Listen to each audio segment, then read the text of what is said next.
other interesting business news, you have Volkswagen, the new Golf R is going to cost nearly $50,000 for that hot hatch, and it will only have 2 pedals, also known as a automatic transmission, also known as feeling like you're dead inside, which, yeah, I think I'd rather walk.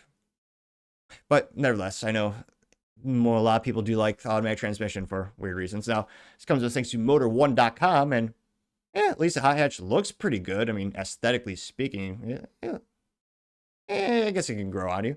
Now, specifically, this is credited to Chris Smith, who's a writer over at, again, Motor1.com, in which they say, quote, the Volkswagen Golf R is nearly $50,000. The hottest Golf gets a $1,435 price bump in its cheapest form. The 2025 GTI is more expensive too. And, I don't know. No, I don't really like that little extra piece of plastic you put under the hood to make it like one constant line. I say that because it reminds me of the EVs that Volkswagen makes, which that's much more usually more consistent, where they all have that little light bar on the front hood, which, it's kind of becoming more industry standard. For the Ford F-150, Lightning is doing the same thing. I mean, this looks almost too much like an EV, which I know they're making more and more EVs these days, but still, for a hot hatch, I mean, you want 3 pedals and be able to have some fun at the track. But this is, of course, only 2. Now, they say, quote, Volkswagen updated the Golf GTI and Golf R for 2025. Both cars have tweaked styling insides and out, and has more power from the Golf R's turbocharged 2-liter engine. The result is a notable price bump led by a $51,435 increase for the Golf R. With the VW's $1,225 destination charge included, the 2025 Golf R now starts at $48,325. That price gets you 325 horsepower. Not too bad for hot hatch. That's pretty good, actually. To all 4 wheels, so, all-wheel drive is nice as well. Paired with it's funny, they say this like it's a bragging point. It's not. Paired with a 7-speed dual clutch transmission, also known as automatic, which, for the umpteenth time, I know it's faster, but we gotta have a steak that's grilled or microwaved. Sometimes faster isn't always better. It's all about the connection with the car. And, you can't beat that feeling downshifting into a corner on the track. I mean, I know I'm not, it's not going to be as fast as the other option, but to me, at least you could smile ear to ear, but that's just my preference. Now they say, quote, while the VW giveth the power 13 more ponies compared to last year, the company taketh away the 3rd pedal. Bastards. Going forward, the DPOS gearbox, it's technically called the DSG gearbox, is the only transmission offered. Here you can see the back side of it, which, if you're inebriated, almost looks like the Ford Focus RS, which had that, cute little spoiler above the hot hatch trunk. Yeah, it's kind of, it's oddly reminiscent of that. Now they say, quote, the same holds true to the GTI, which receives a modest $480 year-over-year price increase. Base model is going to be $33,670 for that. You get the same 241 horsepower version of the 2-liter turbo engine, but that's just with the front wheels, which, at least when it's raining, that's the one time you really get an advantage at the track. Pretty much every other time, though, the rear-wheel drive cars seem to have an advantage.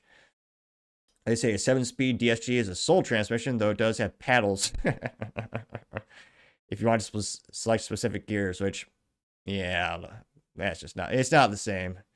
It's not the same as a heel towing in a corner they even, great minds think alike. They even say the same thing as me.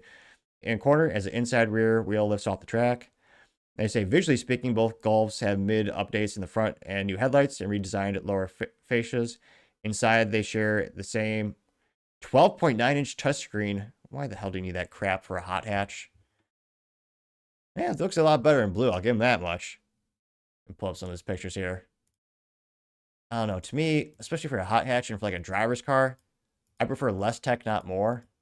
You don't need a tablet or a supercomputer if you're on the track. If anything, just detracts from the situation, pun intended. Which, I think it does looks a lot better in blue than black here. Let's see. I can see some exhaust. Yeah, that is, God, it looks terrible from the interior. It's like a giant old iPad glued onto the dashboard. I mean, it doesn't. It is. It almost looks like as if it was designed as an afterthought. Like, it doesn't look like it's intentionally designed to have that screen there. Looks like it was just awkwardly placed on it. least the steering wheel looks moderately comfortable. But yeah, that thing, I don't know, that just looks so comical. And $50,000 for a hot hatch. I mean, this is a Volkswagen, which, again, I know it's part of the VW portfolio group. They have some great engineers over there. Obviously, got Porsche, Lamborghini, Bugatti, Ducati, and a whole bunch, and Audi. But it's like, yeah, I wouldn't pay close to $50,000. I mean, the Honda Civic Type R, that's around $45,000 this price. Now, again, dealerships are going to mark these things up probably. Hopefully, they'll ruin the market so much that they don't make them all together because no one buys it at the high markups. But I mean, the Honda Civic Type R at least respects the customer and gives them a third pedal, which they should all have by default. And I was going to say, unlike a Volkswagen, well, it's going to actually be reliable. You'll be able to get to work if you actually need to get to work or anywhere in life. Whereas this, I don't want to say you're rolling the dice, but I mean, our odds aren't necessarily in your favor. You'll be able to actually make it to your destination in a Volkswagen these days. And that price point is just terrible. The Golf R's, yeah, $50,000 plus the extortion, I mean the sales tax. Yeah, 326 horsepower. So it's about, I think the Civic Type R is around 340, 350. Now, granted, this does have all-wheel drive. That's the one advantage I could think of. The Honda Civic Type R is front-wheel drive. But still, that price point, I mean, obviously I'm biased. I have a 2018 Honda Civic Si. I love that little mean green machine. It can be a little bit boring in straightaways, but shoot, it's got a nice third pedal. Love that stick shift, great transmission. I mean, let me know in the comments. Yeah, this is just so inflated from a cost perspective. Yeah, I have to choose like dollar for dollar. A fun little car that's got 4 doors.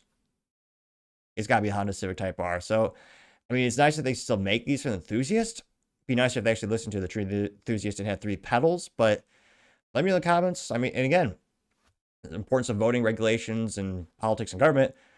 Volkswagen, like many other companies, have noted directly that they stopped making it with a third pedal because of emissions regulations of that. Because on average, I mean, it's been nearly a decade where manual transmission is actually less efficient from a fuel economy perspective than the automatic. It used to be the other way around when, the automatics were first, gaining popularity, but people still like the stick shift. But let me know in the comments your thoughts, because as always, be fascinated to hear what you have to say. Thank you, everyone, for taking the time to tune in today. Again, try to get to 5,000 subscribers by the end of the month, so if you can click that button, I would greatly appreciate it. Also, give me a thumbs up, thumbs down, or comment. It's a great way to give me some additional feedback, letting me know how I can make the show better and better. Lastly, don't forget to take time to tell your family, tell your friends, tell your coworkers, heck, tell your enemies, anyone and everyone. Just stay safe and fight the good fight.